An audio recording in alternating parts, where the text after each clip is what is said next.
ಅಭಿಮಾನ್ ಎಂಬ ಈ ಉತ್ಪನ್ನದ ಬಗ್ಗೆ ನಾನು ಮೊದಲು ಫೇಸ್ಬುಕ್ ಮೂಲಕ ತಿಳಿದುಕೊಂಡೆ ಮತ್ತು ಅದನ್ನು ಬಳಸಲು ಪ್ರಾರಂಭಿಸಿದೆ.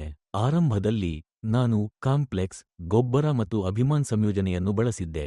ಆದಾಗ್ಯೂ ಈ ಬಾರಿ ನಾನು ಅಭಿಮಾನ್ ಅನ್ನು ಮಾತ್ರ ಬಳಸುತ್ತಿದ್ದೇನೆ. ಬೀಜ ಸಂಸ್ಕರಣೆಗಾಗಿ ನಾನು 30 ಕಿಲೋಗ್ರಾಂಗಳಷ್ಟು ಬೀಜಗಳಿಗೆ 1 ಲೀಟರ್ ಅನುಪಾತದಲ್ಲಿ ಅಭಿಮಾನ್ ಅನ್ನು ನೀರಿನೊಂದಿಗೆ ಬೆರೆಸಿ ಬೀಜಗಳನ್ನು 24 ಗಂಟೆಗಳ ಕಾಲ ನೆನೆಸಿ ನಂತರ ಅವುಗಳನ್ನು ಬಿತ್ತಿದೆ. ಬಿತ್ತಿದ 5 ದಿನಗಳ ನಂತರ ಬೀಜಗಳು ಮೊಳಕೆಯೊಡೆದ ನಂತರ ನಾನು 1 ಲೀಟರ್ ಅಭಿಮಾನ್ ಅನ್ನು ಹೊಲದ ಮೇಲೆ ಸಿಂಪಡಿಸಿದೆ. ನಮಸ್ಕಾರ, ನನ್ನ ಹೆಸರು ಸಂತೋಷ್ ಕುಮಾರ್. ನಾನು ಥೇಣಿ ಜಿಲ್ಲೆಯ ಅನುವಂದಂಪಟ್ಟಿ ಗ್ರಾಮದವನು. ನಾನು ನನ್ನ ಸ್ವಂತ ಕೃಷಿ ಭೂಮಿಯಲ್ಲಿ ಭತ್ತ ಬೆಳೆದಿದ್ದೇನೆ.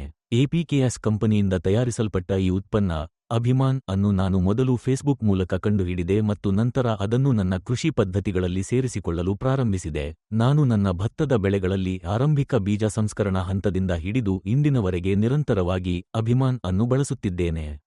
ಈ ಋತುವಿನಲ್ಲಿ ನಾನು ಬೇರೆ ಯಾವುದೇ ರಸಗೊಬ್ಬರಗಳನ್ನು ಸೇರಿಸದೆ ಅಭಿಮಾನ್ ಅನ್ನು ಮಾತ್ರ ಬಳಸಿ ಬೆಳೆ ಬೆಳವಣಿಗೆಯನ್ನು ಗಮನಿಸುವ ಪ್ರಯೋಗವನ್ನು ನಡೆಸುತ್ತಿದ್ದೇನೆ.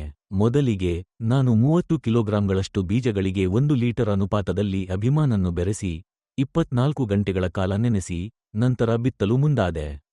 ಬಿತ್ತಿದ 5 ದಿನಗಳ ನಂತರ ಬೀಜಗಳು ಮೊಳಕೆಯೊಡೆದ ನಂತರ ನಾನು ಅಭಿಮಾನ್ ಅನ್ನು 2ನೇ ಬಾರಿ ಸಿಂಪಡಣೆ ಮಾಡಿದ್ದೇನೆ.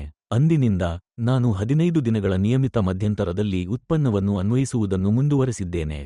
ನಾನು ಬೀಜ ಸಂಸ್ಕರಣೆಗಾಗಿ 1 ಲೀಟರ್, ಬಿತ್ತನೆ ಮಾಡಿದ ಮ್ಯಾಡಿಜ್ 2 ಲೀಟರ್ ಮತ್ತು ಸಸಿಗಳನ್ನು ನಾಟಿ ಮಾಡಿದ 15 ದಿನಗಳ ನಂತರ 6 ಲೀಟರ್ ಬಳಸಿದ್ದೇನೆ.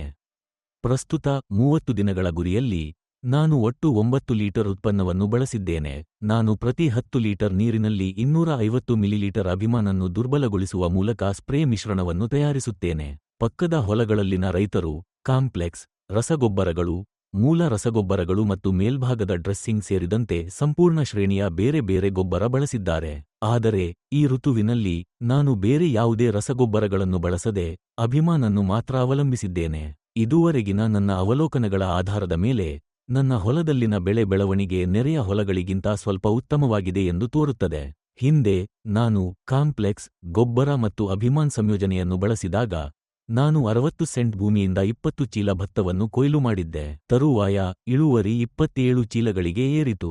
ಒಟ್ಟಾರೆಯಾಗಿ 1 ಎಕರೆ 57 ಸೆಂಟ್ ಭೂಮಿಯಿಂದ 68 ಚೀಲಗಳ ಇಳುವರಿಯನ್ನು ಪಡೆಯಲಾಯಿತು. ಈ ಬಾರಿ ನಾನು ಅಭಿಮಾನ್ ಅನ್ನು ಮಾತ್ರ ಬಳಸುತ್ತಿರುವುದರಿಂದ ಅಂತಿಮ ಇಳುವರಿ ಏನೆಂದು ನೋಡಲು ನಾನು ಕಾತುರದಿಂದ ಕಾಯುತ್ತಿದ್ದೇನೆ. ಇಲ್ಲಿಯವರೆಗೆ ಯಾವುದೇ ರಸಗೊಬ್ಬರಗಳನ್ನು ಅನ್ವಯಿಸದಿದ್ದರೂ ಬೆಳೆ ಬಲವಾಗಿ ಬೆಳೆಯುತ್ತಿರುವುದನ್ನು ಗಮನಿಸುವುದು ನನಗೆ ತುಂಬಾ ತೃಪ್ತಿಯನ್ನು ನೀಡುತ್ತದೆ.